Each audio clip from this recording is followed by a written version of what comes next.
There are nights when the heart trembles with an unexplainable weight, when the world around you feels like a cruel riddle, and silence seems louder than any storm.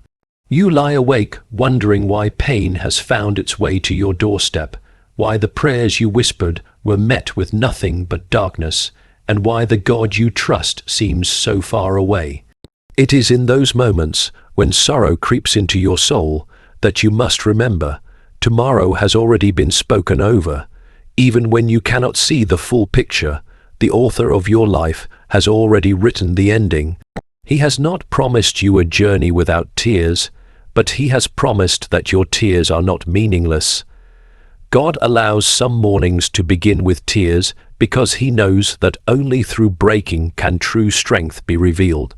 We do not like to think about pain as part of the plan, but pain has a strange way of carving out the hollow spaces where joy will one day dwell. When you wake up crying, it is not proof that God has abandoned you, but rather that he trusts you with a deeper lesson, a lesson that could never be learned in ease or comfort. Sorrow forces us to confront the illusion that we are in control, humbling us until we cling to the only one who truly is. Like the rain that nourishes unseen roots, these tears water the soil of your soul so that a harvest of faith can grow in its season. The danger lies in mistaking a single page for the whole book. When you wake up crying tomorrow, you may feel as though the story is over, but what you see as an ending, he sees as a beginning. The very tears you shed may be the ink he uses to write your greatest chapter. What we call tragedy, heaven may one day reveal as mercy. The tears that blind you now will one day be the very evidence of his love when you look back and see how he wove even your darkest moments into a tapestry of grace. The sorrow of today may be the bridge to the joy of tomorrow. Trusting this truth does not erase the pain, but it transforms it. It gives you the courage to rise even when your heart feels too heavy to carry. When you wake up crying, do not despise the tears. They are a language the world does not understand, but heaven treasures deeply. God bottles every tear, and none fall to the ground unnoticed.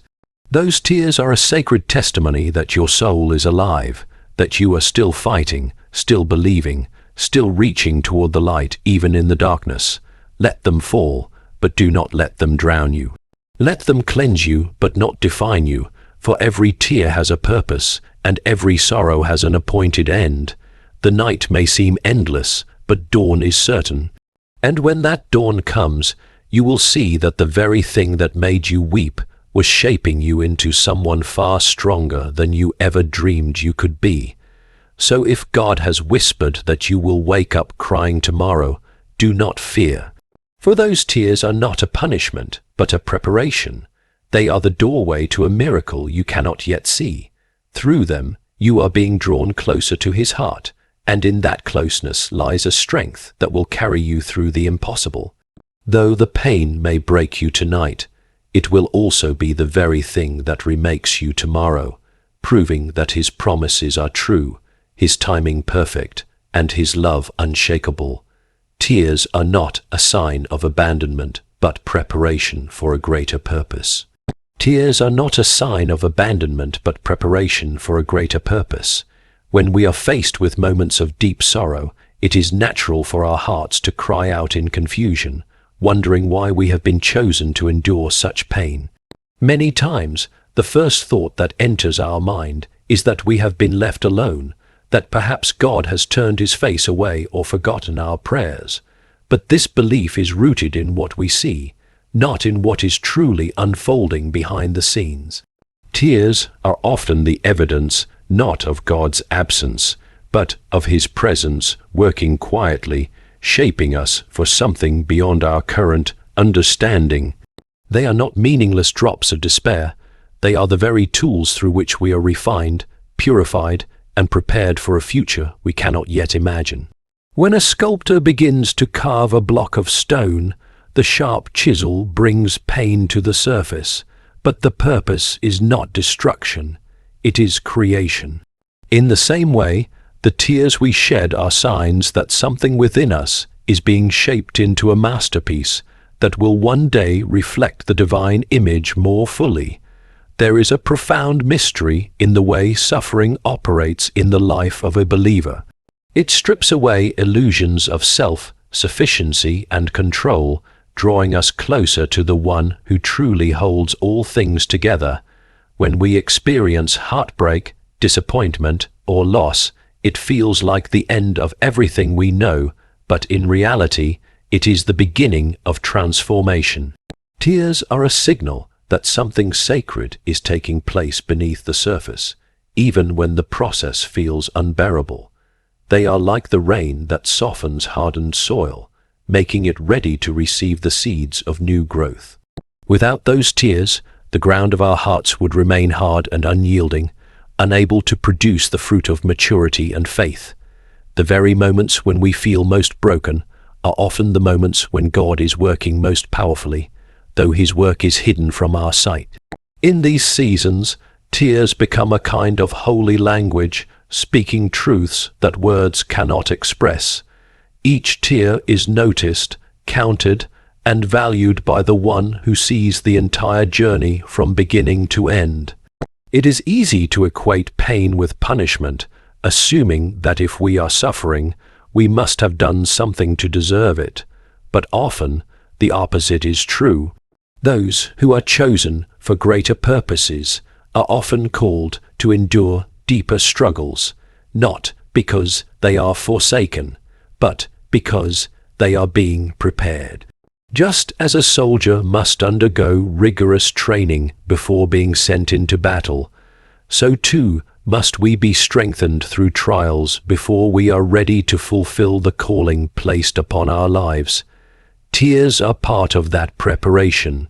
They wash away pride, strip us of false securities, and remind us of our absolute dependence on God. They create in us a compassion for others who suffer, equipping us to comfort and encourage those we will one day be called to serve.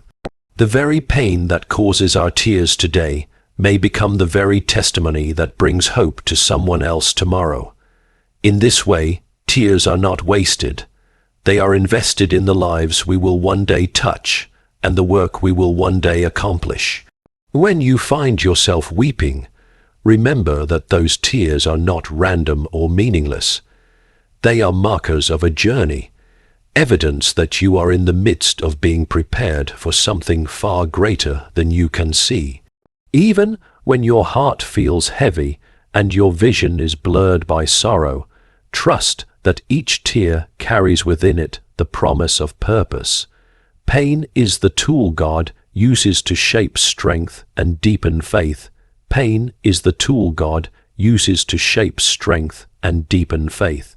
In the quiet moments of suffering, when the world feels unbearably heavy and the answers we seek seem hidden, it is natural to wonder why we must endure such hardship. Yet pain, though unwelcome and uncomfortable, is not without meaning.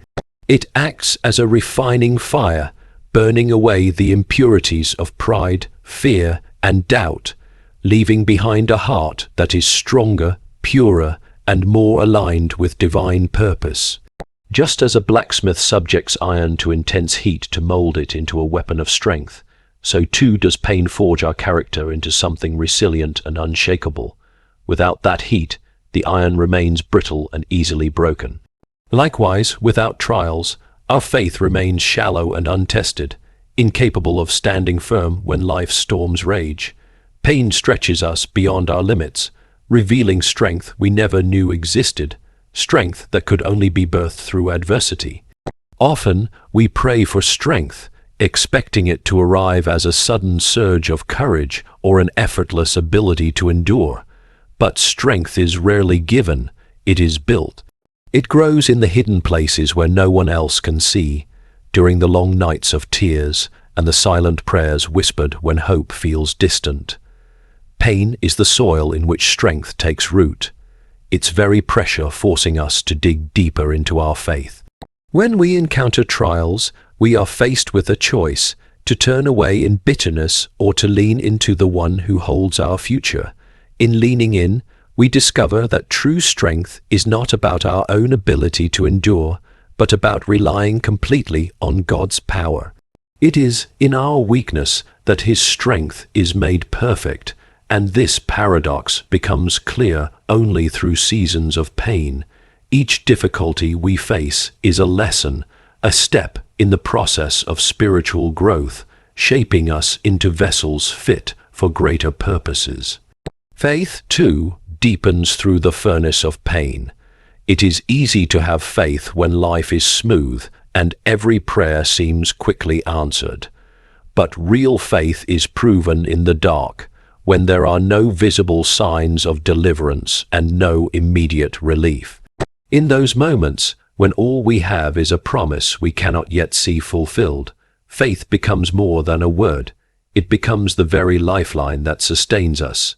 Pain strips away false hopes and distractions, forcing us to fix our eyes on what is eternal.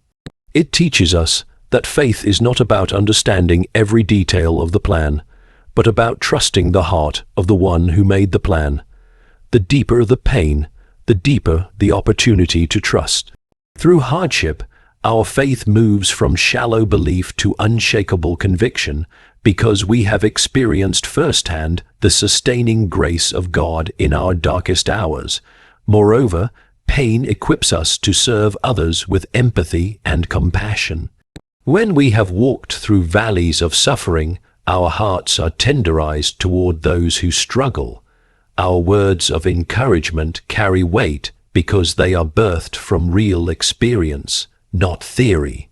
The strength and faith developed through pain are not just for our own benefit, but for the sake of those whose paths will one day intersect with ours. In this way, pain becomes a tool not only for personal growth, but also for building a community of believers who can bear one another's burdens. It creates a ripple effect where the lessons learned through our trials become sources of hope and healing for others. What feels like an ending to you is the beginning of God's greater plan. What feels like an ending to you is the beginning of God's greater plan. In the midst of heartbreak, loss, or failure, it is easy to believe that the story of your life has come to a devastating close. The weight of disappointment can press so heavily on the soul that it blinds you to any hope of a future, making it seem as though there is no way forward. Yet, what we see as final, God sees as the very foundation for something new and extraordinary. Our perspective is limited to the present moment, while His vision spans eternity. Just as a seed must fall into the ground and seemingly die before it can sprout into new life, so too must certain dreams, relationships, or seasons in our lives come to an end in order to make room for growth we cannot yet perceive. The apparent ending is not a cruel twist of fate, but a divine setup for transformation and renewal. When something precious is stripped away, our hearts naturally resist the change, clinging desperately to what is familiar. We equate loss with failure and endings with punishment, forgetting that the author of our story writes with perfect wisdom. There are times when what feels like destruction is actually preparation for a greater chapter. Like an artist who begins with a rough sketch and then erases lines to reveal a clearer image, God sometimes removes what we hold dear, not to harm us, but to refine the picture of our lives. The erasing is painful, but it is necessary for the masterpiece to emerge. Every ending carries within it a hidden seed of new beginnings, though it often takes time for that seed to sprout. During this in-between season, when the old has been taken but the new has not yet appeared, faith is tested in ways that stretch us beyond our comfort zones. In these moments, trust becomes an act of courage. When you cannot see what lies ahead, you must choose to believe that there is purpose in the unfolding plan. Just as night gives way to dawn, the darkness of endings eventually reveals the light of new beginnings. The pain you feel now may one day be the very testimony that brings hope to others who are walking through similar trials. Your story is not over simply because a chapter has closed. A closed door does not mean rejection, it often means redirection. The path you imagined for yourself may have been too small for the destiny God has in mind. By closing certain doors, He is guiding you toward opportunities that would never have been possible had you remained where you were. History is full of examples of people whose greatest moments were born from what first appeared to be crushing defeat. A setback can be the birthplace of innovation, a heartbreak the gateway to deeper love, a failure the foundation of unshakable strength. These are not coincidences but glimpses of how divine providence works. While you see only fragments, God sees the completed mosaic. The very pieces that seem broken and scattered are being arranged into a design more beautiful than you could ever imagine. This process often requires patience because the full picture is rarely revealed immediately. It demands a willingness to walk forward even when the road is shrouded in mystery. When you feel as though your world has ended, hold on to the truth that endings are often disguised beginnings. Though you may not understand why certain dreams have been shattered or why certain doors have been closed, there is a larger story being written. Each tear you shed, each moment of doubt you endure, is part of a journey towards something greater than you could have planned on your own. The apparent finality you face today may one day be remembered as the moment everything truly began.